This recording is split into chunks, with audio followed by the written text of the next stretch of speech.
जय Hind. Welcome to Wisdom Defence. I am Nitish, your brother from this side. आज हम बात करेंगे पॉलिटी सीरीज का, जिसमें हम इंडियन पॉलिटी को लर्न करेंगे। After this class you will definitely learn something new, और अगर आपको पता होगा so it will be very very beneficial for your revision.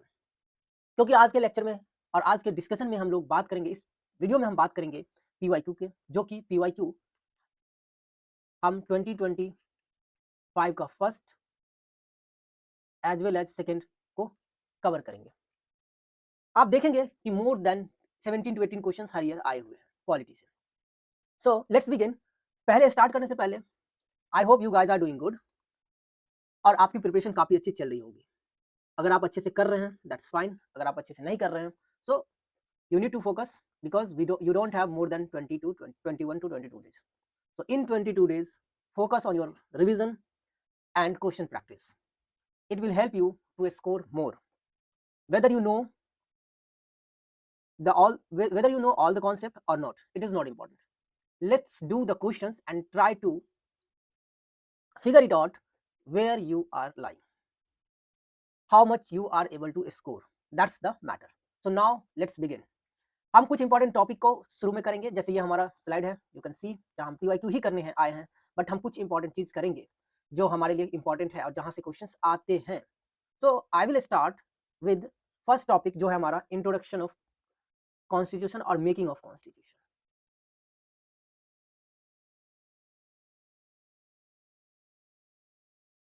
पहला टॉपिक है हमारा मेकिंग ऑफ कॉन्स्टिट्यूशन। इसमें आपको कुछ चीजें याद रखना है। जैसे जो हमारा कॉन्स्टिट्यूशन है वो दो लैंग्वेज में लिखा गया है, Hindi as well as English, Hindi and English. तो यहां से आपको पता होना चाहिए कि हिंदी में किसने लिखा, इंग्लिश में किसने लिखा। तो जो हिंदी वर्जन है वो लिखा गया है वसंत कृष्ण वडियार के द्वारा, वसंत कृष्ण वडियार वैद्य, एंड इसको डेकोरेट किया गया है, written by and decorated by Nandlal Bose. English version जो है वो लिखा गया है प्रेम बिहारी रायजादा, प्रेम बिहारी रायजादा,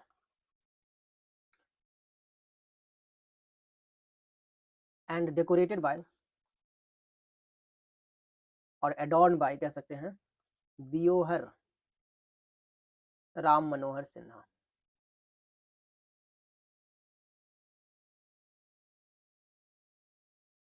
ये दो चीजें पता होना चाहिए। देन यू मस्ट नो कि कॉन्स्टिट्यूशन लिखने के लिए कॉन्स्टिट्यूएंट असेंबली बनाया गया था। वो कॉन्स्टिट्यूएंट असेंबली का मिशन ही था कि उसे क्या लिखना है, कॉन्स्टिट्यूशन लिखना है। एंड फिर ये कॉन्स्टिट्यूएंट असेंबली सेटअप किया जाता है after the cabinet mission plan 1946। सारा कुछ लिखूंगा तो it will take some time, that's why I am going to just tell you as a story.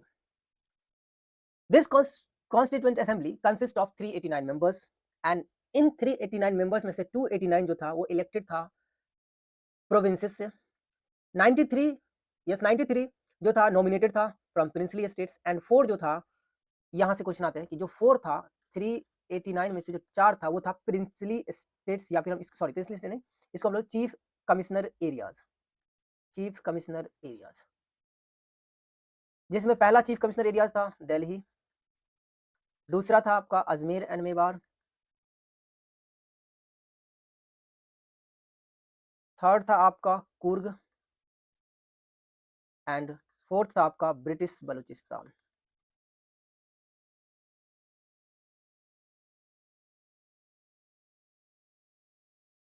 इसके अलावा अगर हम कॉन्स्टिट्यूएंट असेंबली की बात करें तो ये जो सेटअप किया गया था based on after the cabinet mission plan, जो कि कैबिनेट मिशन प्लान आया था उसमें 3 इंपॉर्टेंट पिलर्स थे, 3 इंपॉर्टेंट चेयरमैनशिप जो दिया गया था उसमें 3 पीपल थे। पहला था आपका Pethick Lawrence, AV Alexander,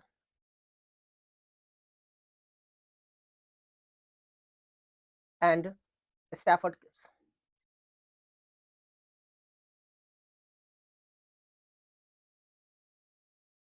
Stafford Cripps, C से लिखेंगे। नाउ अब वर्किंग ऑफ कॉन्स्टिट्यूएंट असेंबली से भी क्वेश्चन आता है, तो याद रखना है आपको वर्किंग से कि जो कॉन्स्टिट्यूएंट असेंबली था वो पहली बार बन के तैयार हो गया था 6 दिसंबर को, दिसंबर 6 को रेडी था ये। बट फर्स्ट मीटिंग जो होता है इसका वो होता है आपका 9th ऑफ दिसंबर को, और इस 9th ऑफ दिसंबर को जो फर्स्ट मीटिंग होता है उसमें टेम्पररी प्रेसिडेंट बनाया जाता है सच्चिदानंद सिन्हा को, and then 11th of December को जो नेक्स्ट मीटिंग होता है उसमें परमानेंट प्रेसिडेंट के तौर पे डॉक्टर राजेंद्र प्रसाद जी को बनाए जाते हैं एंड एच.सी. मुखर्जी को वाइस प्रेसिडेंट बनाया जाता है।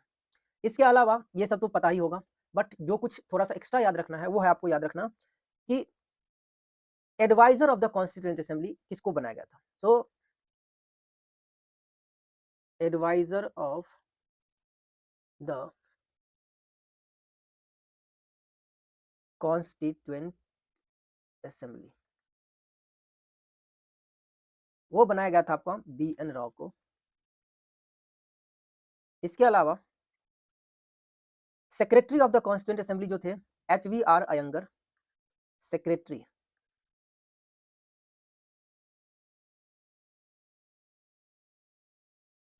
ऑफ कॉन्स्टिट्यूएंट असेंबली ये बनाया गया था एच.वी.आर. अयंगर। एंड इसके अलावा एम.एन. रॉय, एक टर्म याद, इनका नाम याद रखना, एम.एन. रॉय, ये पीवाईक्यू भी है।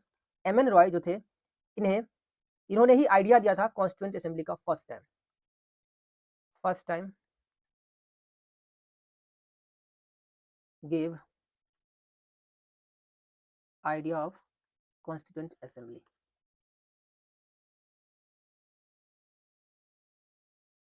नाउ अब हमें कुछ चीज और जानना है, जैसे इसमें ऑब्जेक्टिव रेजोल्यूशन।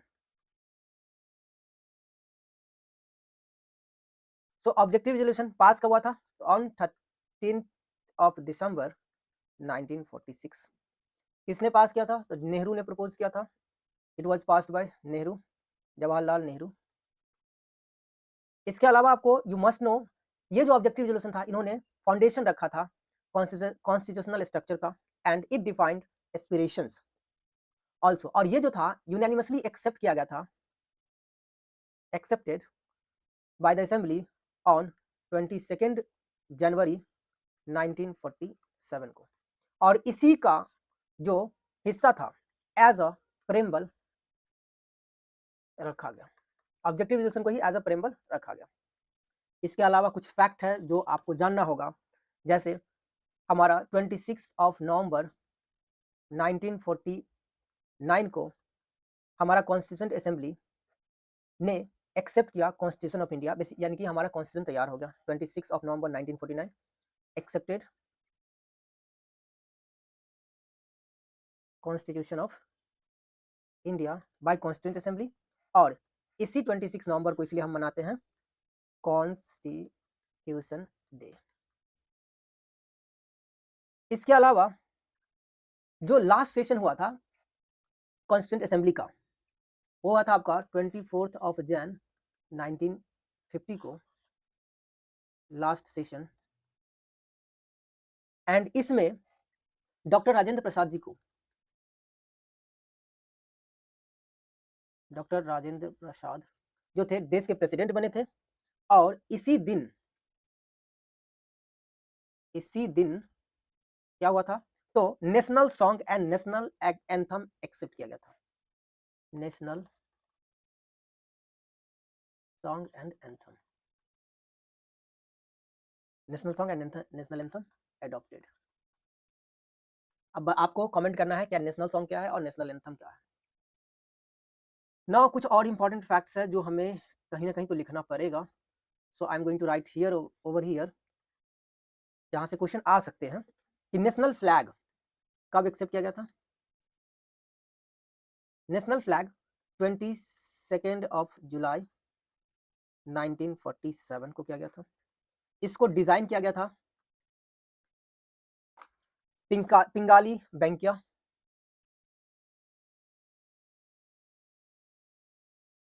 वेंकैया, इसके बाद एलिफेंट को as a symbol of constitution रखा गया था, एंड देन जो कॉन्स्टिट्यूएंट असेंबली ने कॉन्स्टिट्यूशन बना के दिया था, वो उन्होंने पूरी की पूरी असेंबली ने टाइम लिया था, वो सब आपको पता होगा, 2 years 11 month and 18 days. Making cost approx 64 lakh था एंड लगभग कॉन्स्टिट्यूशन मेकर्स ने लगभग 60 कंट्रीज के कॉन्स्टिट्यूशन को ओवरव्यू किया था। और इसके अलावा 26 ऑफ नवंबर को जब कॉन्स्टिट्यूशन रेडी हो गया था, तो उसी दिन कुछ प्रोविजंस इंप्लीमेंट कर दिए गए थे। दीज आर जो थे वो थे constitution in the articles 5, 6, 7, 8, 9। Then उसमें था 324, इसके बाद 380 एक्सेट्रा, सारा याद भी नहीं है। नाउ अब हम जो है कुछ क्वेश्चंस करेंगे, फिर इसके बाद हम फिर एक टॉपिक करेंगे। एक टॉपिक मैंने कवर किया, नाउ इसके बाद हम लोग कुछ क्वेश्चंस करेंगे और फिर कुछ टॉपिक कवर करेंगे। सो ये क्वेश्चन हमारा पहला है, पीवाईक्यू है 2025 का। कंसीडर द फॉलोइंग स्टेटमेंट, जो इवेंट है इंटरनेशनल इवेंट पे। अब हमें देखना है इंटरनेशनल इवेंट पे क्वेश्चन है। लेट्स डू, पहले क्वेश्चन पढ़ते से पहले ये देखना है कि करेक्ट पूछ रहा है इनकरेक्ट पूछ रहा है। करेक्ट पूछ रहा है, consider the following international event, signing of Simla agreement. Simla agreement सभी को पता होना चाहिए, 1971 में जो इंडिया बांग्लादेश वॉर हुआ, बेसिकली इंडिया पाकिस्तान वॉर हुआ था, जिसके बाद बांग्लादेश का क्रिएशन हुआ था, उसके बाद ये सिमला एग्रीमेंट साइन किया गया था। तो ये जो साइन किया गया था आपको जुलाई 1972 में साइन किया गया था।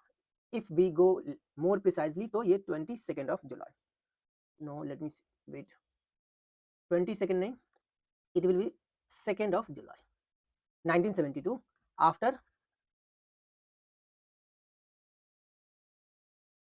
इंडो पाक वॉर, और साइन भी हुआ था इंडिया और पाकिस्तान के बीच में हुआ था। ठीक है, then Agra summit between India and Pakistan, chronology के बेसिस पे हमें ऑर्डर करना है। तो आगरा सबमिट जो हुआ था, ये हुआ था 2001 में, ये भी हुआ था जुलाई 2001 में आगरा सबमिट। इसके बाद है signing the SAARC charter at the first time, पहली बार सार्क चार्टर जो है वो 8 दिसंबर को साइन हुआ था, 8 दिसंबर 1985। इसलिए 8 दिसंबर को हम लोग सार्क डे भी मनाते हैं। हम लोग नहीं मनाते, सार्क कंट्रीज पूरी कंट्रीज मनाते हैं। नाउ इसके अलावा अब है India's first nuclear test. India's first nuclear test जो है हम सभी को पता है, पोखरण में हुआ था। नाम क्या था? स्माइलिंग बुद्धा। हुआ कब था? तो 1974। अगर डेट की बात करें तो 18 ऑफ मई 1974, इसका नाम था स्माइलिंग बुद्धा। अब हम इसको ऑर्डर में सजाते हैं। सबसे पहले कौन सा इंसिडेंट होगा? यही होगा, तो पहला होगा सबसे पहले, इसके बाद दूसरा हमारा 4 होगा, उसके बाद तीसरा हमारा 3 होगा और लास्ट हमारा 2 होगा। फाइंड द ऑप्शंस, देख लो, हम ऑप्शन से कर सकते हैं। देखो पहला हमें आता है, पहला इसमें सीक्वेंसिंग करना है, तो सबसे पहले पहला ही आएगा, तो हम किस किस ऑप्शन को काट सकते हैं? इसको इसको काट सकते हैं। उसके अलावा हम दूसरा अगर क्लियर कर ले कि दूसरा इसमें हुआ था 1974 में, तो सेकंड नंबर पे दूसरा होगा, सेकंड नहीं, इस तरीके से हम कर दें कि इसके बाद हमारा जो 1972 के बाद 4 जो होगा सेकंड नंबर पे होगा। अब 4 देख लो किस में सेकंड नंबर पे, इसमें भी नहीं है, सेकंड नंबर इसी में है। हम 2 जानते हैं तब भी आंसर कर सकते हैं। So this will be the answer C. Now अब यहाँ पे कुछ अदर पॉइंट्स भी आपको जान लेना है, कुछ इस टाइप के अगर इन फ्यूचर आए, तो आपको याद रखना है बिम्स्टेक के बारे में। बिम्स्टेक, इसका जो फर्स्ट सबमिट था वो हुआ था 2004 में। कहाँ हुआ था? तो बैंकॉक, थाईलैंड।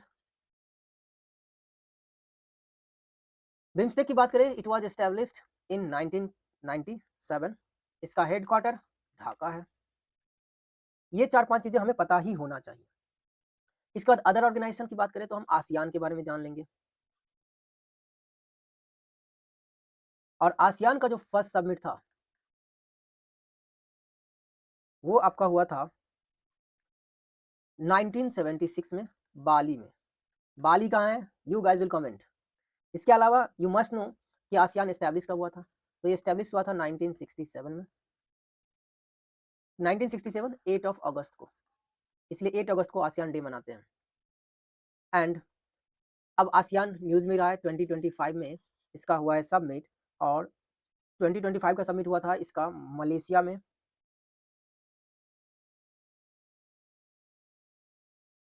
मलेशिया में हुआ था। और 2026 का जो होगा इसका सबमिट, यहाँ करता हूँ, 2026 जो होगा वो होगा आपका फिलीपींस में, फिलीपींस होस्ट करेगा इसका, फिलीपींस। और इस 2026 का थीम भी आपको पता होना चाहिए, जो कि हमारे एग्जाम में आता है, वो है navigating our future together. Navigating our future together, navigating our future together, ये हमारा थीम है। सो नाउ ये सब पता होना चाहिए। नेक्स्ट क्वेश्चन है हमारा, which of the following features are correct, which of the following features are correct about the first past and post system, first past and post system में कौन सा जो है करेक्ट है। So first past the post system जो होता है ये बेसिकली प्लूरैलिटी, एक तरीके का प्लूरैलिटी सिस्टम होता है, प्लूरैलिटी, प्लूरैलिटी सिस्टम होता है। और इसको अब हम स्टेटमेंट से करेंगे, a candidate who wins may not get the majority of the votes, first post system. चलो इसको रहने देते हैं। More than one representative may be elected from in one constituency, एक कॉन्स्टिट्यूंसी से, क्या किसी भी कंडीशन पे सही लग रहा है कि एक ही कॉन्स्टिट्यूंसी से 2% इलेक्ट हो सकते हैं? कभी नहीं हो सकते, गलत हो गया। Voters vote for the party note the candidate, जब भी कोई वोटर्स कोई भी वोट होता है इंडिया में तो कैंडिडेट को वोट दिया जाता है, न कि पार्टी को वोट दिया जाता है इन जनरल, जब हम इस सिस्टम की बात करते हैं। तो ये भी आंसर हमारा नहीं होगा, नो, क्योंकि वोट हमेशा कैंडिडेट के लिए होता है, न कि पार्टी के लिए। एंड नेक्स्ट है कि every party gets seat in the legislature in proportions of percentage of vote that it gets, नहीं, ये जितना मिलता है उतना नहीं, इसके बेसिस पे ये एक तरीके का चीज होता है, इसको हम लोग बोलते हैं proportional representation, proportional representation. But हम क्या ढूंढ रहे हैं, first post the past system, that means ये भी नहीं होगा, तो आंसर हमारा यही होगा, अ candidate who win may not gate majority of the votes, but वो जीत सकता है। First past the post system में यही 4 पॉइंट ही जो है आपको याद रखना है, first past the post system, इसमें आपको यही 4 पॉइंट याद रखना है कि जो है विनर जो होगा वो मेजोरिटी होना चाहिए, लेकिन विनर नीड ओनली मोर वोट, ज्यादा दूसरों के कंपेयर में थोड़ा ज्यादा होना चाहिए, ठीक है, बस। इसके अलावा ये सारी चीजें हैं। नाउ नेक्स्ट है मैच द फॉलोइंग, बहुत अच्छा क्वेश्चन है, ट्राई करो पहले आप लोग, then I will discuss. Special provision in the constitution of India, special provision से कई बार क्वेश्चन आया, आर्टिकल 371 स्पेशल प्रोविजन ही है जो रिलेटेड होता है गुजरात एंड महाराष्ट्र के लिए है, स्पेशल प्रोविजन है फॉर गुजरात एंड महाराष्ट्र। तो एक का दो हो गया, अब एक का दो हो गया तो हमारा ये ऑप्शन भी गया, ये ऑप्शन भी गया, ये एलिमिनेशन सिखा रहा हूँ। आर्टिकल 371A एक पता है हमें, दूसरा 371A, अगर वो पता है तो दूसरा भी पता होना चाहिए कि 371 जो है स्पेशल प्रोविजन है for the state of Nagaland, ये हो गया हमारा नागालैंड। अब हमें दो पता है, बी का 1 होगा और एक ए का 2 होगा, बी का 1 होगा, देखो ए का 2 बी का 1 हो गया, आंसर नहीं है, तो हम आंसर पे पहुंच गए। लेकिन हम सभी को जानना है, इसके अलावा बी जो है हमारा 371B असम के लिए है एंड 371I गोवा के लिए। इसके अलावा भी हमें जानना है कि स्पेशल प्रोविजन जो टोटल है हम सबको यहाँ जानेंगे अदर, हमने यहाँ ए बी दिया हुआ है तो हम सी की बात करेंगे, सी जो है वो आपका मणिपुर के लिए है। उसके बाद डी के लिए बात करेंगे, डी जो है आंध्रा के लिए, आंध्र प्रदेश और यू कैन से तेलंगाना। इसके बाद ई भी है जो आंध्र प्रदेश के लिए ही है, लेकिन ये सेंट्रल यूनिवर्सिटी की बात करता है, सेंट्रल यूनिवर्सिटी। इसके बाद एफ 371 एफ सिक्किम के लिए है, जी मिजोरम के लिए है, एच अरुणाचल के लिए है, अरुणाचल प्रदेश, और आई गोवा पढ़ लिया, और जे लास्ट है जो कि कर्नाटका के लिए। ये 98 कॉन्स्टिट्यूशनल अमेंडमेंट के तहत, under the 98 constitutional amendment act 2012 में जे ऐड किया गया कर्नाटका के लिए। Now you must remember all this. Next है which among the following pairs of subject and list 7 schedule, 7 schedule में हमारे पास 3 लिस्ट है, जब भी हम 7 शेड्यूल की बात करते हैं तो हमारे पास 3 लिस्ट है, एक है यूनियन, एक है स्टेट और एक है concurrent, concurrent list, state list, union list, concurrent list. इसमें यूनियन लिस्ट में जो है टोटल सब्जेक्ट जो है वो आपका 100 है, पहले 97 हुआ करता था। स्टेट में जो है 61 है और कंकरेंट लिस्ट में जो सब्जेक्ट है वो 52 है, ये प्रेजेंट है।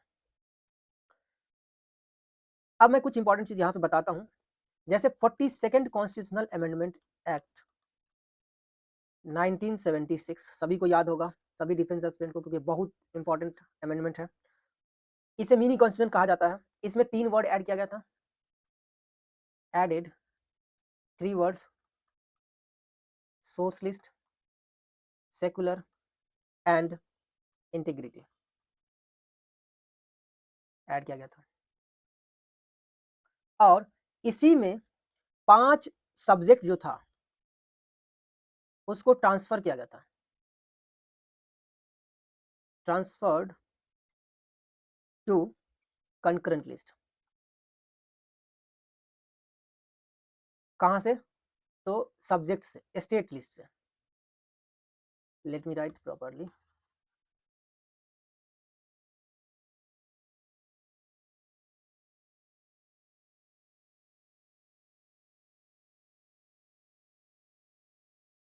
Five subject transferred from state to concurrent list.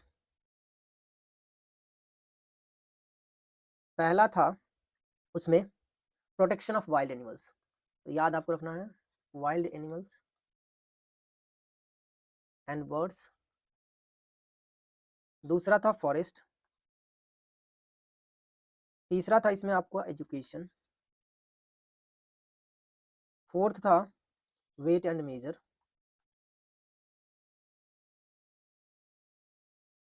और फिफ्थ था administration of justice, admin of justice. ये 5 सब्जेक्ट ट्रांसफर किया था, ये आपको अवश्य ही जानना है। अगर 7 शेड्यूल की बात करें तो ये सब कुछ जो है आर्टिकल 246 से रिलेटेड है। ये डिवीजन ऑफ पावर की बात करता है 7 schedule, article 246 division of power. Next one, I hope आप लोगों को अच्छा लग रहा होगा। Next, which of the following statement as per the constitution is correct? सही है।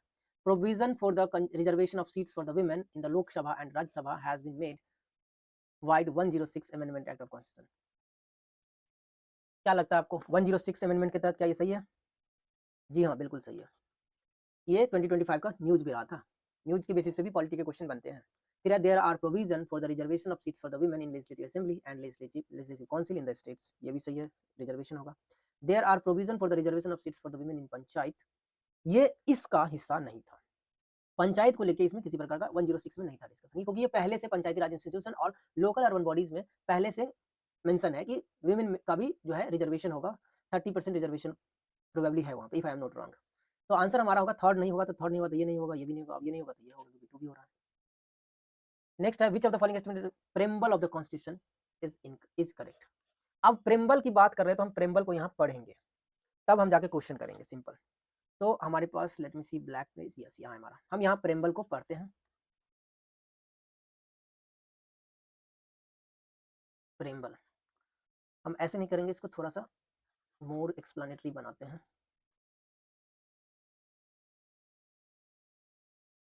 चलिए अब हम इसको करते हैं। सबसे पहले प्रेम्बल क्या है, ये कॉन्स्टिट्यूशन का हिस्सा है या नहीं है? तो क्या कहेंगे, it is a part of constitution. दूसरा आप क्या सकते हैं, ये हमें क्या देता है प्रेम्बल, इंट्रोडक्शन देता है, तो क्या होगा ये, इंट्रोडक्शन ऑफ द कॉन्स्टिट्यूशन। और क्या होता है, किस पे बेस्ड है ये, बेस्ड ऑन ऑब्जेक्टिव रेजोल्यूशन, अभी हमने डिस्कस किया था। और आपको क्या याद रखना चाहिए, क्या ये अमेंडेबल है या नहीं है? यस, इट इज अमेंडेबल, तभी तो इसको अमेंड किया गया है, अमेंडेबल। और इसको अमेंड किया गया था एंड अमेंडेड इन 1976 में इसको अमेंड किया गया था 42nd, ये तो रटा जाना चाहिए अमेंडमेंट के तहत। और इसी में socialist, secular and integrity word add किया था, अभी हमने डिस्कस किया है। एंड अगर हम अमेंडमेंट को लेकर थोड़ा सा हिस्ट्री में जाएं तो आपको समझ में आता होगा, अगर आपने पढ़ा होगा तो, कि एक केस हुआ था मदन गोपालन case, Madan Gopal versus government of India 1957। और इसमें सुप्रीम कोर्ट ने जजमेंट दिया था कि preamble can not be enforced in the court. कि जो प्रेम्बल होगा can not enforce in court. इसके बाद दूसरा केस आया, थोड़ा सा केस स्टडी भी पूछ लेता है कहीं भी। दूसरा हुआ था बेरूबरी यूनियन केस, बेरूबरी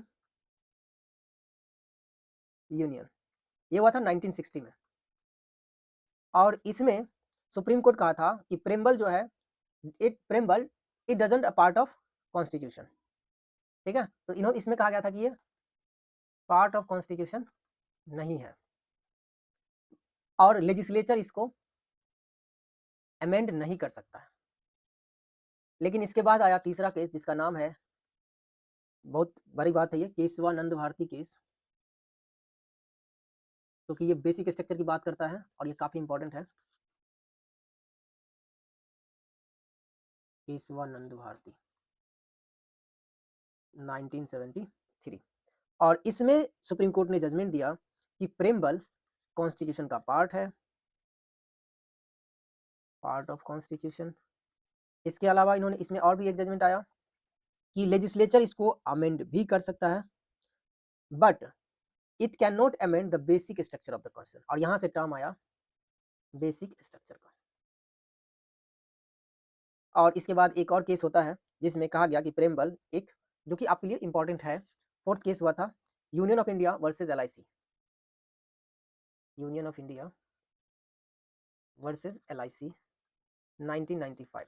और इस केस के तहत कहा गया कि प्रेम्बल जो है an integral part of constitution, part of constitution. ये तो हमने हिस्ट्री देख लिया, थोड़ा सा और इधर हम 4-5 पॉइंट किए हैं, 1-2 पॉइंट और होगा हमारे लिए। हम बात करें तो हाँ, इट इज नॉन जस्टिसिएबल, इसके लिए आप कोर्ट में नहीं जा सकते हैं, non justiciable and non enforceable, जबरदस्ती भी नहीं लगाया जा सकता है, इन्फोर्स नहीं किया सकता, तो नॉन इन्फोर्सेबल इन नेचर। ये बताता क्या है, it tells nature of constitution, कि हमारे कॉन्स्टिट्यूशन का नेचर क्या है। इसके बाद it also tells objective of the constitution, कि ऑब्जेक्टिव क्या है, अभी हम डिस्कस करेंगे ऑब्जेक्टिव वाला पार्ट, ऑब्जेक्टिव ऑफ कॉन्स्टिट्यूशन। उसके अलावा ये हमें डेट ऑफ एडॉप्टेशन बताता है कि ये कब एडॉप्ट हुआ था, 26 नवंबर 1949। और इस बेसिस पे हमारे पास कुछ स्टेटमेंट है जहां से कई बार पूछा गया क्वेश्चन है कि ये स्टेटमेंट किसने दिया था। तो हम पहला स्टेटमेंट बात करेंगे मुंशी का, किसका, KM मुंशी का। इन्होंने कहा था कि प्रेम्बल जो है ना होरोस्कोप है, जन्म कुंडली है, होरोस्कोप ऑफ कॉन्स्टिट्यूशन। पालकी वाला इन्होंने ID कार्ड कहा था, NA पालकी वाला, इन्होंने प्रेम्बल को ID card of the constitution बोले थे। एंड ठाकुरदास भार्गव ने इसको सोल बोला था। तो ठाकुर, ये हाथ मुझे दे दे ठाकुर, तो ये इन्होंने कहा था सोल ऑफ कॉन्स्टिट्यूशन। ये 2-3 स्टेटमेंट्स है जो याद रखने चाहिए। अब लास्ट पार्ट है प्रेम्बल का जो हम लोग डिस्कस करेंगे। इसमें यहाँ क्या क्या ऑब्जेक्टिव की बात है, ऑब्जेक्टिव क्या क्या है हमारा पता है आपको, कि ये बताता है कि सोर्स ऑफ कॉन्स्टिट्यूशन है। उसके बाद इसके अलावा ऑब्जेक्टिव में हम बात करेंगे आगे क्या क्या ऑब्जेक्टिव है, जुडिशियल जैसे होगा कि इक्वालिटी के बेसिस पे है, फेटर्निटी है, ये सब है। इसके बाद आपका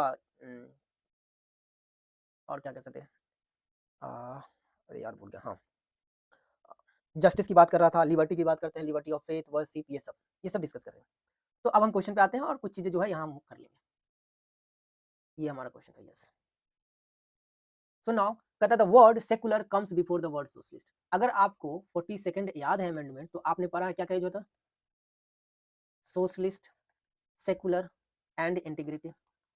तो word secular comes before the word socialist, ऐसा तो हो नहीं सकता क्योंकि पहले सोशलिस्ट फिर सेकुलर, इसका मतलब पहला स्टेटमेंट गलत है।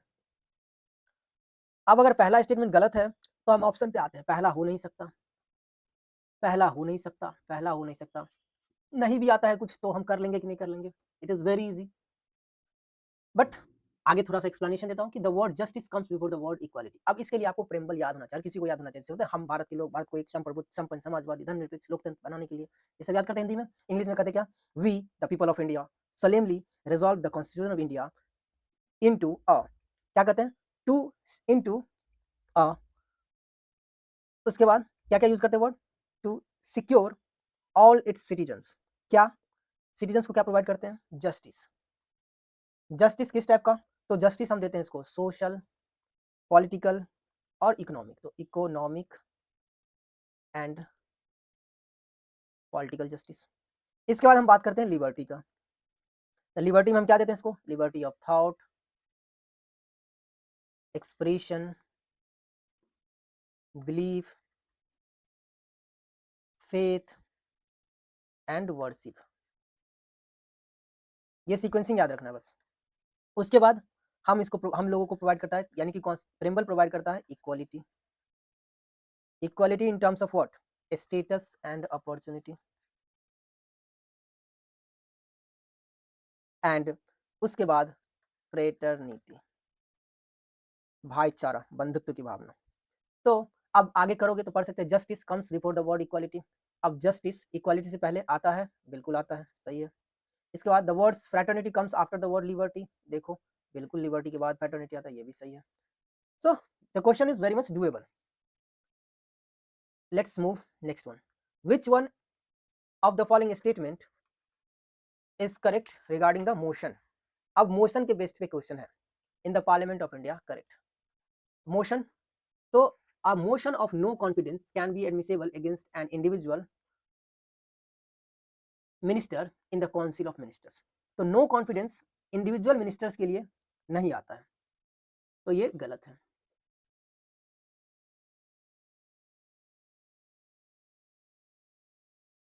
इसके अलावा no confidence motion must set out ground on which it is based, ये भी कोई मतलब ही नहीं है।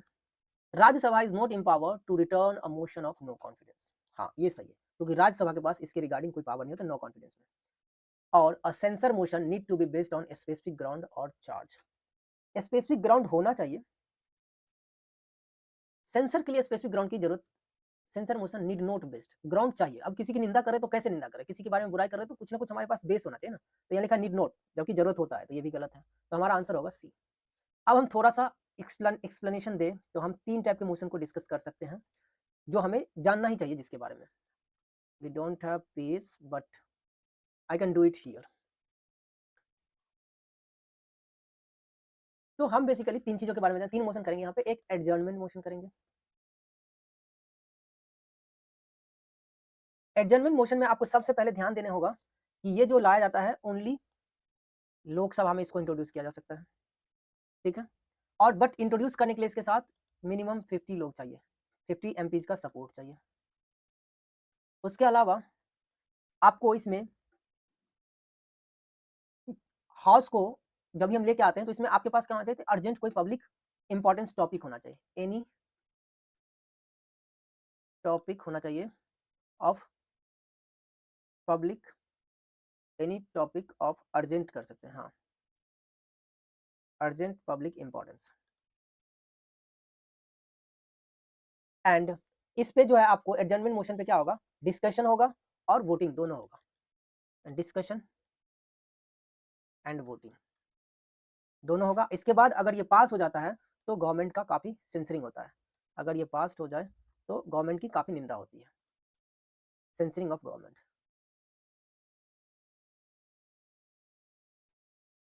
इसके अलावा एक और मोशन हम डिस्कस करना चाहेंगे, नो कॉन्फिडेंस पे बेसिकली हमने डिस्कस कर दिया, बट थोड़ा सा नो कॉन्फिडेंस को यहीं पे हम और इलाबोरेट कर देते हैं। नो कॉन्फिडेंस के केस में, ये हमारा नो कॉन्फिडेंस, इसके केस में आपको याद रखना है हमेशा कि इसको भी 50 एमपीज का रिक्वायरमेंट होगा और ये भी इंट्रोड्यूस होगा केवल और केवल लोकसभा में, ओनली लोकसभा। और इसके अलावा एक बार अगर नो कॉन्फिडेंस आ गया, अगर फर्स्ट टाइम आ गया, तो उसके बाद सेकंड आने के लिए उसको नेक्स्ट 6 मंथ बाद होगा, यानी कि 6 मंथ से फर्स्ट और सेकंड के बीच में 6 मंथ का गैप होना चाहिए।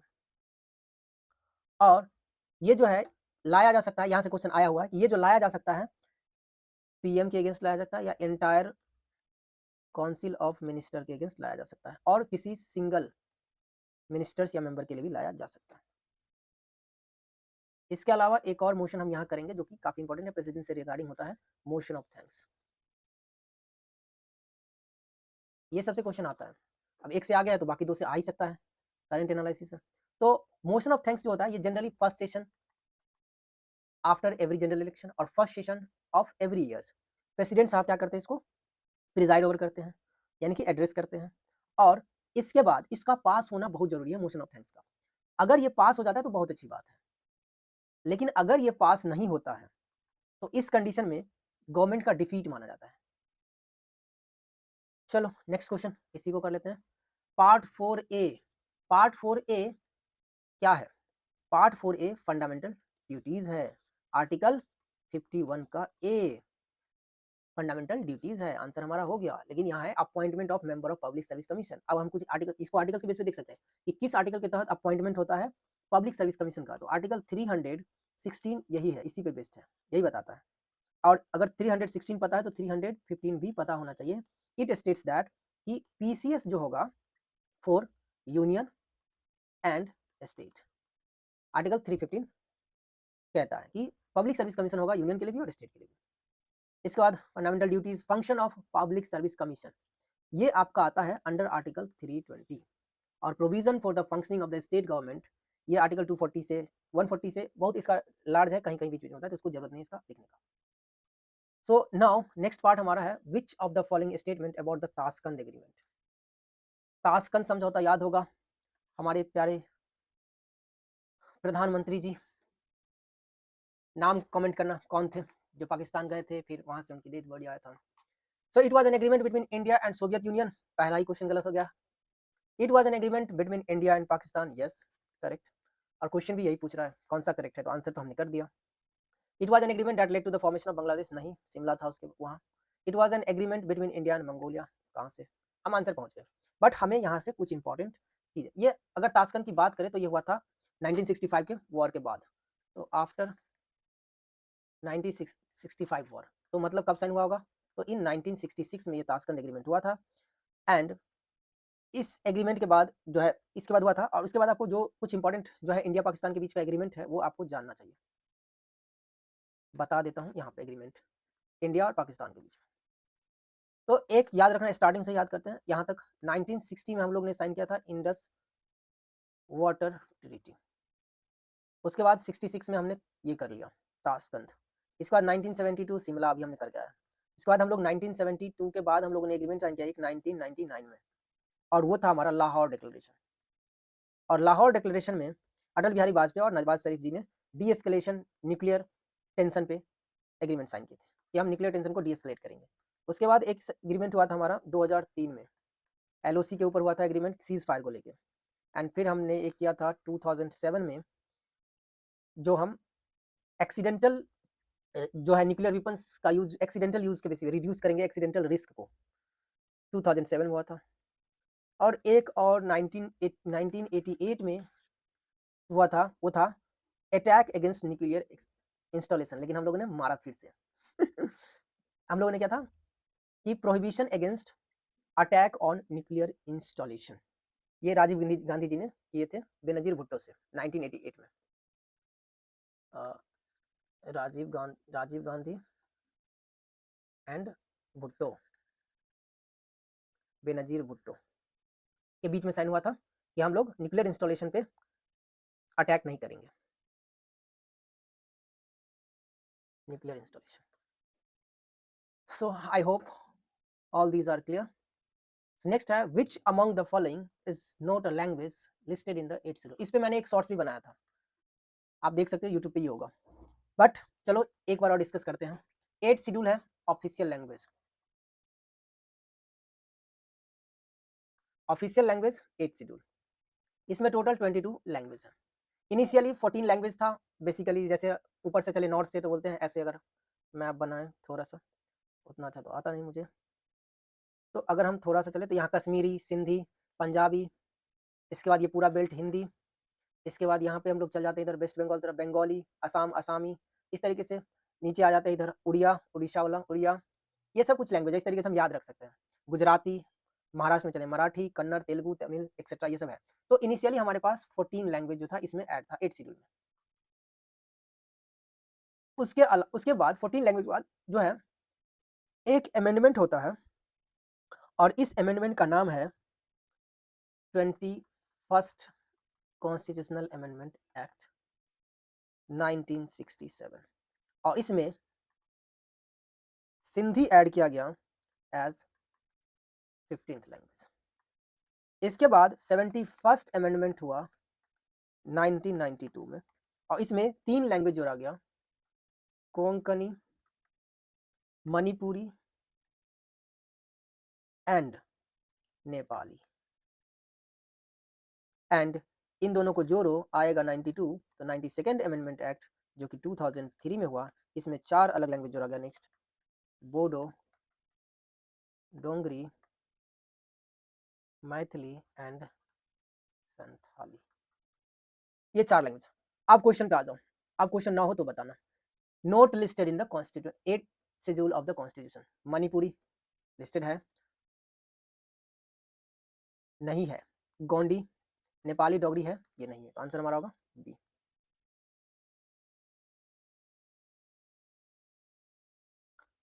नेक्स्ट है हमारा which of the following was the first Indian women chief minister. ये हिस्ट्री का क्वेश्चन यहाँ कैसे आ गया? Okay, it was a mistake, but answer हम पता होगा, आप सभी को पता होगा कि आंसर क्या होगा, सरोजनी नायडू। ये भी नहीं आता?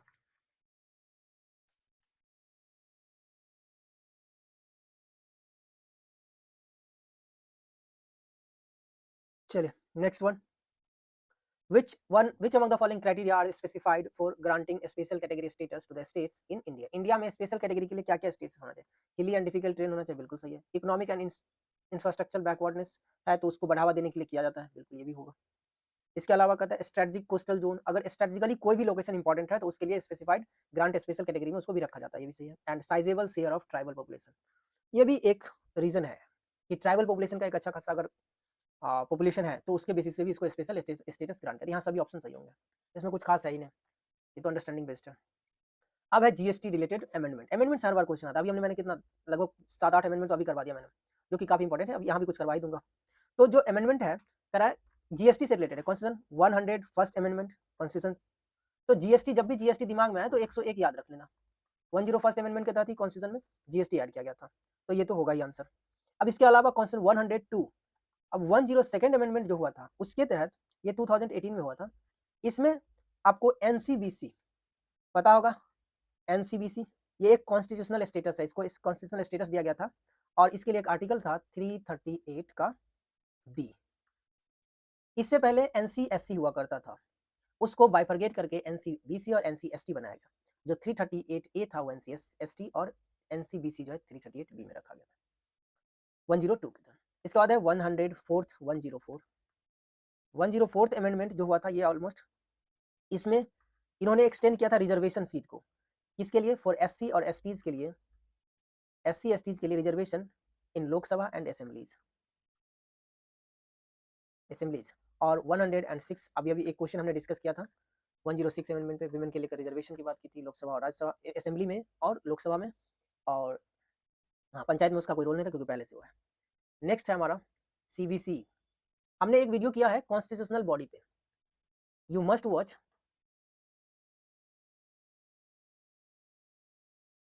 कॉन्स्टिट्यूशनल बॉडीज एक वीडियो हमने किया है, पार्ट 1 करके होगा, पार्ट 2 हमने नहीं किया क्योंकि आप लोगों ने इंटरेस्ट नहीं दिखाया, बट वहां से क्वेश्चन पक्का आएंगे। मैंने 3-4 कॉन्स्टिट्यूशनल स्टेटस कॉन्स्टिट्यूशनल बॉडी का डिस्कस किया है और उसमें 4-5 और करने थे पार्ट 2 में।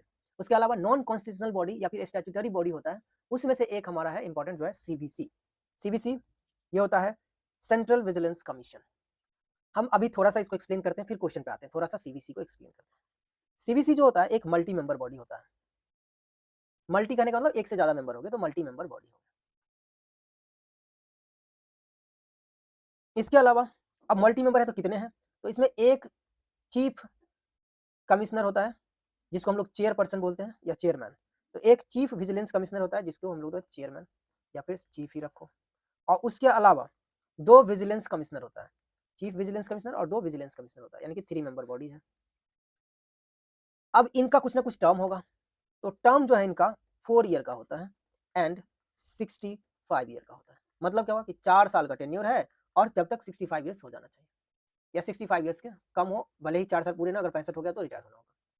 इसके अलावा आपको याद रखने वाली बात होगी कि इसको अपॉइंट कौन करता है, तो जो भी हमारा ऑफिशियल हायर सुपीरियर बॉडी है उसको अपॉइंट करते हैं प्रेसिडेंट, उनके चेयरमैन वगैरह को अपॉइंट करते हैं प्रेसिडेंट।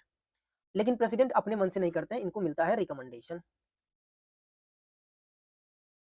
और वो रिकमेंडेशन कमेटी बनाता है, और कमेटी जो होता है वो उसमें होता है प्राइम मिनिस्टर, उसमें होता है आपका होम मिनिस्टर, उसमें होता है आपका LOP, leader of opposition party, ये लोग देते हैं। इसको रिमूव भी किया जाएगा तो अपॉइंट प्रेसिडेंट कर रहे हैं, रिमूव भी प्रेसिडेंट ही करेंगे। इसके अलावा ये नॉट एलिजिबल होता है फॉर रीअपॉइंटमेंट, रीअपॉइंटमेंट के लिए एलिजिबल नहीं होता है, इतना पता होना चाहिए। और सीबीसी का सबसे बड़ी बात है कि मेन फंक्शन क्या है, तो ये करता है, काम करता है किसके लिए, प्रिवेंटिंग करप्शन, प्रिवेंटिंग करप्शन, ये करप्शन को प्रिवेंट करने में मदद करता है। अब हम क्वेश्चन पे आते हैं, प्रोबेबली हम कर पाएंगे इतना पे। A central vigilance commissioner appointed by the president, बिल्कुल सही है। दूसरा है the committee of to the recommend the appointment of CBC has a minister of home affairs one of the members, बिल्कुल सही है, मैंने बताया। और in certain circumstances the leader of single largest group in opposition of Lok Sabha can be on the committee to recommend the appointment of the central vigilance commissioner. अब इस question को ध्यान से पढ़ना, इस स्टेटमेंट को। यहाँ क्या लिखा है, कैन बी, हो सकता है। क्या लिखा है, सर्टेन सर्कमस्टांसेस, नहीं भैया, सर्कमस्टांसेस नहीं होगा, होना ही होगा, कोई भी सिचुएशन बेस्ड नहीं है, होगा ही होगा। तब हाउ मेनी स्टेटमेंट्स करेक्ट है, तो 2 करेक्ट है, आंसर होगा हमारे पास सी। नेक्स्ट है international day of democracy as decided by UN general assembly resolution is based on, is observed on, ये होगा आंसर 15 सितंबर। ये वन लाइनर क्वेश्चन है, कभी बार हमारे लिए डिफिकल्ट हो जाता है, बट कुछ कुछ चीजें तो याद करना ही होता है। नेक्स्ट है which of the following statement about the NITI Aayog is correct. अब नीति आयोग से क्वेश्चन आया है, और क्वेश्चन देखो कितना लॉलीपॉप है, थोड़ा सा और डीप होना चाहिए क्वेश्चन को, लेकिन काफी लॉलीपॉप है क्वेश्चन। कह रहा है prime minister of India is the chairperson of the governing council, बिल्कुल सही है, नीति आयोग का चेयरमैन ही प्राइम मिनिस्टर होता है, सॉरी चेयरमैन,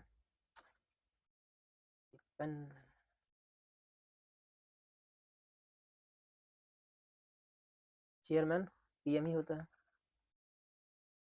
फिर है lieutenant governor of Ladakh is the member of governing council. अब देखो लेफ्टिनेंट गवर्नर ऑफ लद्दाख जो है, ये भी सही होगा, सिर्फ लद्दाख नहीं होते हैं, जितने भी एक्स ऑफिसियो चेयरमैन के बाद जितने भी मेंबर होते हैं काउंसिल में, जो एडमिनिस्ट्रेशन के बेसिस पे ये हेल्प करते हैं, वो ऑल द यूटीज होते हैं, ऑल यूटीज एडमिनिस्ट्रेटर होता है।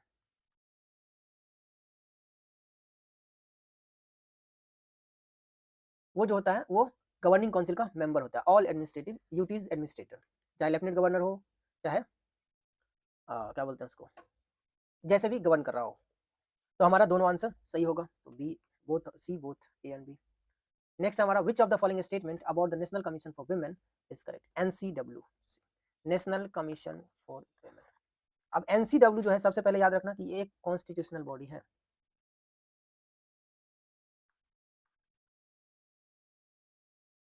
उसके अलावा आपको याद रखना होगा इसके लिए, एनसीडब्ल्यू के लिए, कि कॉन्स्टिट्यूशनल बॉडी है and it has mandate to review the constitution and legal safeguard for women. तो वीमेन के लिए है, तो वीमेन का सेफगार्ड तो करेगा, लेकिन ये स्टैट्यूटरी बॉडी नहीं है, तो पहला ऑप्शन गलत है, पहला ऑप्शन गलत है, तो आंसर काट सकते, देखो पहला पहला पहला, सीधा आंसर हमारा B 2 and 3, it has mandate to advise government to all the policy related to affecting women, सही है। एक क्वेश्चन आता है पूरा ऑप्शन खत्म, खल्लाश, ऐसे करना होता है। अब थोड़ा सा मैं यहाँ पे कुछ और चीजें बताता हूँ, जैसे मैंने ऊपर डिस्कस किया था एनसीबीसी के बारे में, तो एनसीएससी भी जान लो, एनसीएससी 338 आर्टिकल्स, एनसीएसटीज, एनसीएसटीज ये आपका 338A, और एनसीबीसी 338B, ये कॉन्स्टिट्यूशनल बॉडी है। इसके बाद है national commission for minorities, minorities 1993 में बना था। ये सब, ये जो है आपका स्टैट्यूटरी बॉडी है, स्टैट्यूटरी बॉडीज। इसके अलावा एक और स्टैट्यूटरी बॉडीज की बात करें तो national commission for protection of child, protection of child के लिए बना था, 2007 में बना था। और नेशनल कमीशन फॉर वीमेन ये 1992 में बना था, इतना पता होना चाहिए।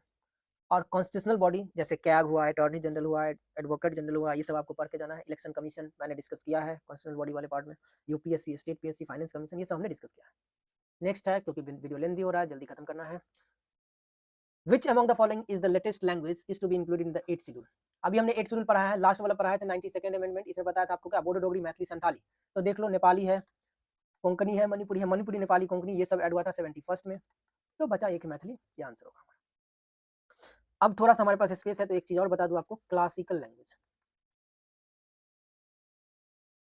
क्योंकि 2025 में न्यूज में भी रहा है क्लासिकल लैंग्वेज। तो क्लासिकल लैंग्वेज जो हमारे पास अभी तक है टोटल 11 है।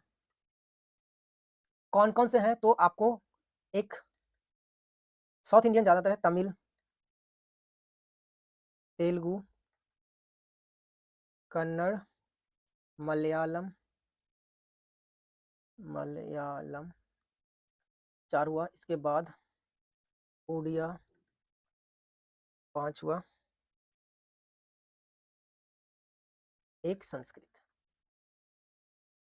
6 हुआ, और न्यूली एडेड नया जो ऐड किया गया उसमें है आपका मराठी, उसके बाद है आपका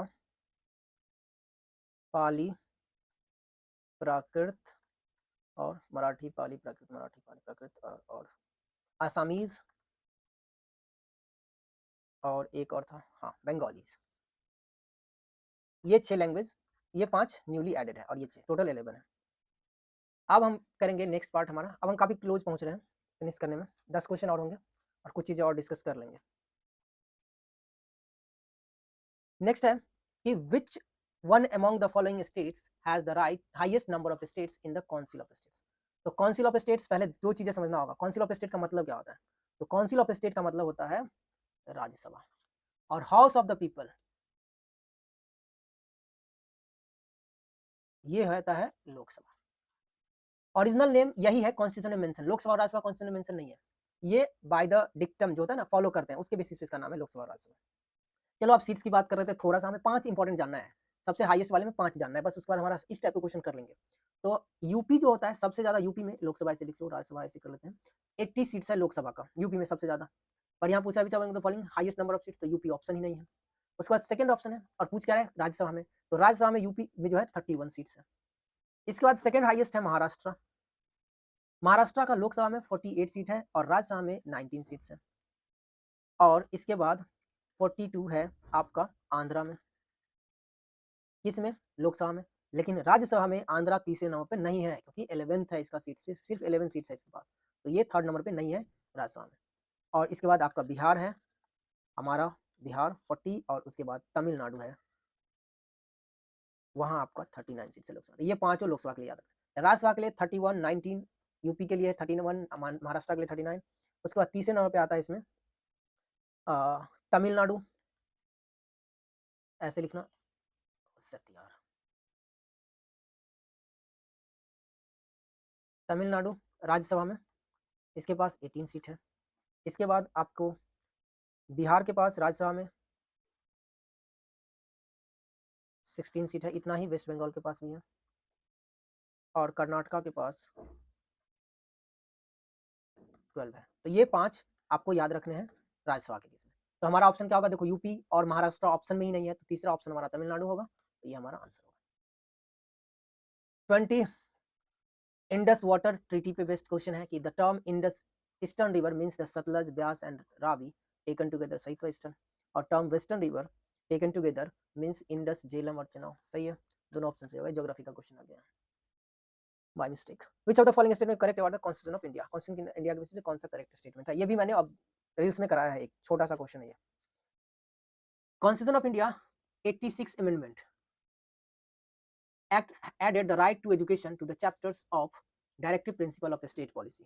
DPSP में राइट टू एजुकेशन 86 के तहत जोड़ा गया, जो कि बिल्कुल क्या होगा, गलत होगा। क्यों? क्योंकि 86 अमेंडमेंट जो कि 2002 में हुआ था, इसमें फंडामेंटल राइट्स के तौर पे, एफआर के तौर पे जोड़ा गया था किसको, राइट टू एजुकेशन को। तो पहला ऑप्शन गलत है, पहला ऑप्शन गलत है, तो ये आंसर नहीं होगा, और ये भी आंसर नहीं होगा। इसके बाद right to work and right to education are both fundamental rights and DPSP. देखो, राइट टू वर्क ये डीपीएसपी है, फंडामेंटल राइट्स नहीं है। Right to education fundamental rights है, यानी कि दोनों के केस में, क्योंकि ऊपर से हम करके आए कि डीपीएसपी का पार्ट दोनों नहीं होगा, तो इसका मतलब दूसरा भी गलत है, ये भी नहीं होगा, तो बचा क्या, नाइदर वन नो टू। इस ऑप्शन को टिक करने के लिए जिगरा चाहिए मेरे भाई, इसके लिए आपको पढ़ना पड़ेगा अच्छे से। नेक्स्ट है आर्टिकल 12 आर्टिकल 12 जो है एक तरह से एक, इसको हम लोग बोलते हैं डिफाइनिंग क्लॉज या डिफाइनिंग प्रिंसिपल है। सिर्फ आर्टिकल 12 भी डिफाइनिंग प्रिंसिपल नहीं है, और भी है, आर्टिकल 13 भी डिफाइनिंग प्रिंसिपल की तरह काम करता है। उसके बाद आर्टिकल 31, इसके बाद आर्टिकल 33, आर्टिकल 34, आर्टिकल 35, ये सब डिफाइनिंग प्रिंसिपल है। इसके तक कौन स्टेट्स इंक्लूड, स्टेट ये बताता है स्टेट्स के बारे में, और ये कौन सा स्टेट किस टाइप का, तो it includes all type of government या ऑल फॉर्म ऑफ गवर्नमेंट, सभी टाइप ऑफ गवर्नमेंट की बात करता है, जो भी हो। अब कौन कौन हो सकता है ऑल टाइप ऑफ गवर्नमेंट, तो एक मान लो, एक हो सकता है GOI, गवर्नमेंट ऑफ इंडिया, या फिर लेजिस्लेचर, लेजिस्लेचर। दूसरा क्या हो सकता है, लेजिस्लेचर कहाँ, स्टेट में होगा। और क्या हो सकता है all type of government, local government भी आता है, इसका पार्ट है लोकल गवर्नमेंट। और अदर रीजन जो जिसपे गवर्नमेंट ऑफ इंडिया का क्या है, कंट्रोल है, कंट्रोल ऑफ GOI। इस बेसिस पे ऑप्शन चलते हैं। Parliament of India of course, form of state government of course, state legislature yes, local और यस, चारों ऑप्शन से होगा तो 1 2 3 4 आंसर होगा हमारा। नेक्स्ट है which of the following with description with regard to the parliamentary privilege for the members of the parliament of India. Privilege मिलता है, the speaker is empowered, the speaker is empowered to refer suo motu, suo motu any questions of privilege of investigation. क्या speaker के पास इस तरीके का privilege है, तो जी हाँ, स्पीकर के पास ये प्रिविलेज होता है सुमोटो का। तो पहला ऑप्शन सही है, और पहला ऑप्शन सही है तो ये आंसर नहीं होगा, बी नहीं होगा। नेक्स्ट देखो, a questions of privilege is accorded priority over the items in the list of business. Yes, इसको प्रायोरिटाइज किया जाता है, और इसको जब भी इस टाइप का क्वेरीज वाला क्वेश्चन प्रिविलेज की बात होती है तो ये हमेशा taken after the question hour, it always taken after question hour लिया जाता है। थर्ड है the privilege extended to the freedom from preventive arrest और डिटेंशन। ये गलत है, ये प्रिवेंटिव डिटेंशन की बात करता है इसलिए गलत है। ये प्रोटेक्ट करता है केवल और केवल अरेस्ट से, सिविल केस के बेसिस में, क्रिमिनल केस के बेसिस पे नहीं करता है। और इस केस में इसको 40 डेज का प्रिविलेज मिलता है, 40 days before and after the session. ये आपको आर्टिकल 105 में मेंशन है, आर्टिकल 105। सो हमारा जो ये थर्ड ऑप्शन होगा वो गलत हो जाएगा, तो आंसर हो जाएगा 1 and 2 ओनली। नेक्स्ट है which one among the following statement about the adjournment motion in the parliament. Adjournment motion अभी हमने ऊपर डिस्कस किया था, its objective to draw attention to the house of any recent matters, urgent public matters, बिल्कुल सही है। Adjournment motion is an extraordinary procedure. क्या एक एक्स्ट्राऑर्डिनरी प्रोसीजर है? यस है, क्योंकि अर्जेंट पब्लिक इंपॉर्टेंस को चीज़ों को लाया जाना सीधा सीधा, कि पार्लियामेंट किसी और चीज़ पे डिस्कस कर रहे हैं तो अपोजिशन क्या कि नहीं हमें इस पे डिस्कस करना है, आपको करना पड़ेगा, नहीं तो एडजर्नमेंट मोशन लाएंगे कि भाई ज़्यादा इंपॉर्टेंस ये है, जैसे अभी मान लो क्रूड क्राइसिस है तो पार्लियामेंट का होना चाहिए कि वो अभी क्रूड प्रोसेस पे डिस्कस करे, और अगर वो नहीं कर रहा है तो उस टाइम पे क्या करता है, जो अपोजिशन है वो एडजर्नमेंट मोशन लाता है डिस्कशन के लिए। Now this motion can be invoked on any matters of urgent importance that may even be with in the jurisdiction of the state government. अब ये थोड़ा सा कॉन्ट्राडिक्टरी लगता है, क्योंकि state jurisdiction with in the jurisdiction की बात है, तो इस कंडीशन में ये इन्वोक्ड ऑन एनी मैटर लिखा है, इसलिए ये स्टेटमेंट थोड़ा सा गलत लग रहा है, और गलत ही है। तो इस बेसिस पे थर्ड आंसर नहीं होगा, लेकिन आंसर भी पूछा है which of the following is not correct, तो आंसर भी हमारा होगा सी। थर्ड है the chair has absolute discretion to refuse the consent. हाँ, चेयर कर सकता है रिड्यूस, यानी कि एलो ये क्या बोलते हैं, हमारे जो स्पीकर साहब है वो इसको क्या कर सकते हैं, थोड़ा सा रोक भी सकते हैं जब तक कि लाया ना जा सके। तो बेसिकली ये भी सही है। नेक्स्ट है द क्योटो प्रोटोकॉल, काफी इंपॉर्टेंट है भाई क्योटो प्रोटोकॉल। हम एक क्लास करने वाले हैं करंट अफेयर्स का, जो हम स्पेशल करेंगे, बहुत सारे लोग मंथ वाइज करते हैं पर मैं कंसाइज करके टॉपिक वाइज करूंगा, जिसमें इन्वायरमेंट एंड इकोलॉजी, एंड एक हम करेंगे इंटरनेशनल और नेशनल न्यूज पे, और हम एक करेंगे सिक्योरिटी पे, जो न्यूज वगैरह है करंट डिफेंस वगैरह इसमें आ जाएगा न्यूज वगैरह। और इसके अलावा हम एक और करेंगे जिसमें हम लोग मिसलिनियस टॉपिक को रखेंगे, जो कि काफी न्यूज में रहा है। ये काफी इंपॉर्टेंट है क्योंकि इससे आजकल बहुत सारे क्वेश्चन, 5 से 7 क्वेश्चन इन्वायरमेंट एंड इकोलॉजी से आता है। और इस ये हम कवर करेंगे जिसमें हमारा अगस्त से लेके हम मिड मार्च तक को कवर करेंगे, जो हमारा मेन फोकस हमारा होगा सीडीएस और सीएपीएफ को लेके, इसमें पूरे कंटेंट हम रखने की कोशिश करेंगे, जिसमें हम बहुत लंबे समय से काम कर रहे हैं। Okay, let's do this questions. तो क्योटो प्रोटोकॉल, क्योटो प्रोटोकॉल जब भी आए तो इमिशन रिडक्शन की बात करते हैं हमेशा हम क्योटो प्रोटोकॉल में। ये क्योटो प्रोटोकॉल हुआ कब था भाई, याद होना चाहिए 1997। मैंने एफकेट के लिए एक वीडियो किया है, उस पर मैंने सारे के सारे चीजें डिस्कस किया है, कितने सारे एग्रीमेंट है जो इन्वायरमेंट से लेके बहुत सारी चीजें वो हमने किया है। देख सकते हो आप, 30 मिनट्स के अंदर का ही वीडियो होगा, 20 से 25 मिनट का वीडियो होगा, एफकेट को लेके किया था उसमें। ये क्योटो प्रोटोकॉल किसके अंदर हुआ था? तो UNFCCC, United nation framework for conservation of climate change. इसमें हम लोग रिड्यूस करने की बात करते थे, किसको? ग्रीन हाउस गैस इमिशन को रिडक्शन की बात करते थे। इसके बाद आपका ओजोन लेयर है। ओजोन लेयर से रिलेटेड जब भी हम बात करते हैं तो मॉन्ट्रियल होता है, और CFC भी मॉन्ट्रियल से रिलेटेड है। और बायोडाइवर्सिटी मैनेजमेंट CBT की बात करते हैं तो ये हम लोग, ये जो हुआ था 1992 में हुआ था, मॉन्ट्रियल प्रोटोकॉल 1987 में हुआ था। इनफ है। Now, who among the following was responsible for demarcating the borders between India and Pakistan during the 1947?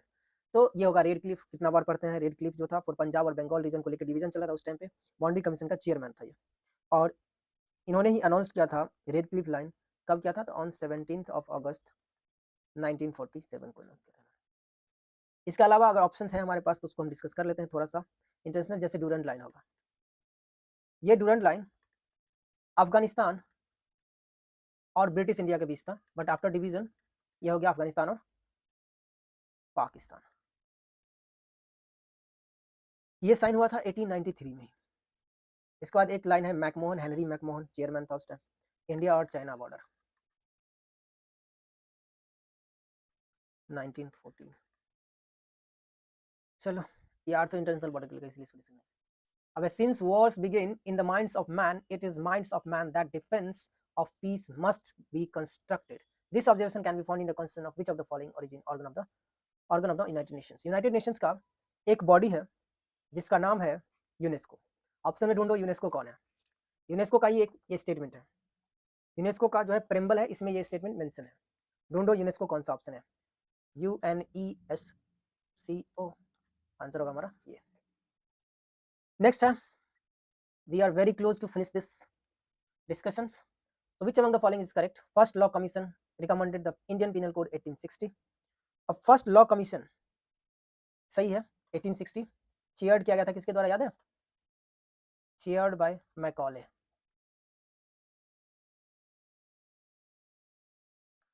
Chaired by Macaulay. Indian penal code 1860 has been completely replaced by the Bharatiya national 2023। हाँ, ये भी replace कर दिया गया। तो दोनों statement सही है, आंसर होगा C. And this is the last questions. Consider the following statement with regard to the setting of a backward class commission. यानी कि ये बात कर रहा है बैकवर्ड क्लास कमीशन का। तो बैकवर्ड क्लास कमीशन का सेटअप की बात करें तो first backward class commission setup government of India popularly known as Kaka Kalelkar commission. बिल्कुल सही है, 100% सही है। ये सेटअप हुआ था आपका 1953 में। इसको थोड़ा सा हम डिटेल्स में देखेंगे, जानेंगे। एंड थर्ड बैकवर्ड क्लास, चलो हम पहले बैकवर्ड क्लास कमीशन ही देख लेते हैं, फिर इस क्वेश्चन पे आते हैं।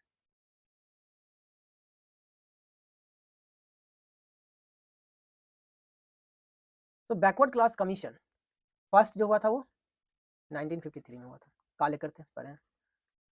सेकेंड जो हुआ था वह था 1979 में, अंडर चेयरमैनशिप था वहां पे बीपी मंडल। मंडल कमीशन, मंडल का मंडल बहुत नाम सुनेंगे आप लोग। सो अब यही है कि थर्ड हुआ ही नहीं था तो थर्ड का बात ही नहीं करेंगे। तो बेसिकली यहाँ थर्ड दिया है, थर्ड बैकवर्ड कमीशन जो है government of India popular Mandal commission, ये थर्ड नहीं था, सेकंड था, इसलिए सेकंड स्टेटमेंट गलत है। तो ओनली वन जो होगा यहाँ पे क्या होगा, करेक्ट होगा। So this is all from my side. लेकिन हम आपको जाने से पहले कुछ और चीजें जो कहूंगा आपको पढ़ने के लिए, क्योंकि आपको पढ़ के जाना ही चाहिए, मैं थोड़ा सा डिस्कस भी करता हूँ। आपको फंडामेंटल राइट्स करके जाना है। बिकॉज वीडियो लेंदी हो गया इसलिए मैं इसको कवर करने से थोड़ा सा खुद को रोक रहा हूँ, नहीं तो मैं पढ़ा ही देता, बट काफ़ी लेंदी हो जाएगा। इसलिए आपको क्या क्या करके जाना खुद से, fundamental rights, fundamental duties, DPSP, president, vice president and PM and council of ministers. इसके अलावा कॉन्स्टिट्यूशनल बॉडीज देख लेना है, और अमेंडमेंट जितना मैंने करवा दिया इससे वो तो बहुत है, वो इंपॉर्टेंट है सारे के सारे, लेकिन आपको खुद भी कुछ करना है। अमेंडमेंट जिसमें से आपको 61st याद रखना होगा, 7th याद रखना होगा, ये सब आप करेंगे। एंड इसके अलावा आपको कुछ और अगर करने का मन हो तो आर्टिकल कर लेना एक बार पार्ट बाय पार्ट करके। और एक चीज जो मैं करा के जा रहा हूं, इसके बाद हम फिनिश करेंगे जहां से क्वेश्चन आते हैं, फर्स्ट शेड्यूल जिसमें नेम ऑफ स्टेट्स और name of states and UTs होगा। सेकेंड शेड्यूल जो होगा वो आपका होता है salary and allowances.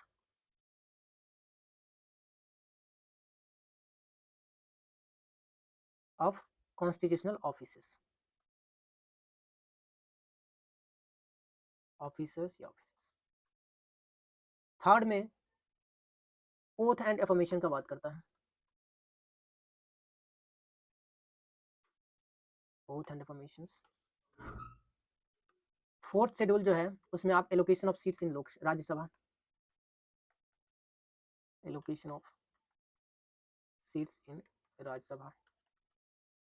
Fifth schedule specially related होता है, related to scheduled areas and STs, scheduled areas and STs को लेकर।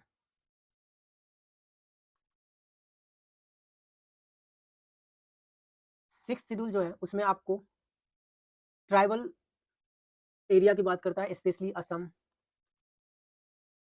ट्राइबल एरियाज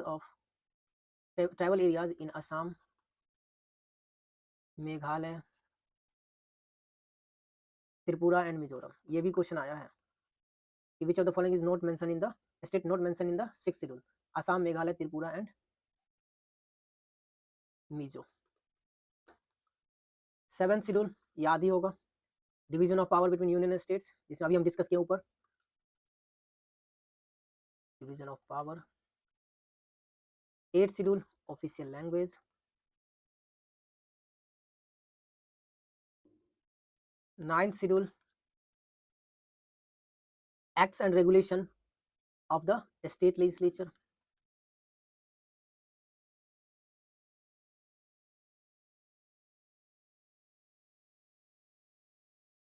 स्टेट लेजिस्लेशन या लेजिस्लेचर लिख सकते हैं, legislature. Tenth schedule anti defection याद होगा। 11th शेड्यूल पंचायती राज institution.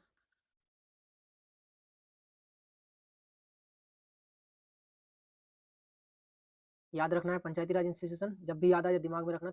73rd amendment act 1992, article याद रखना पंचायती राज से कितना, 243 जी, एंड 12 रखना, 12 शेड्यूल। अरे भाई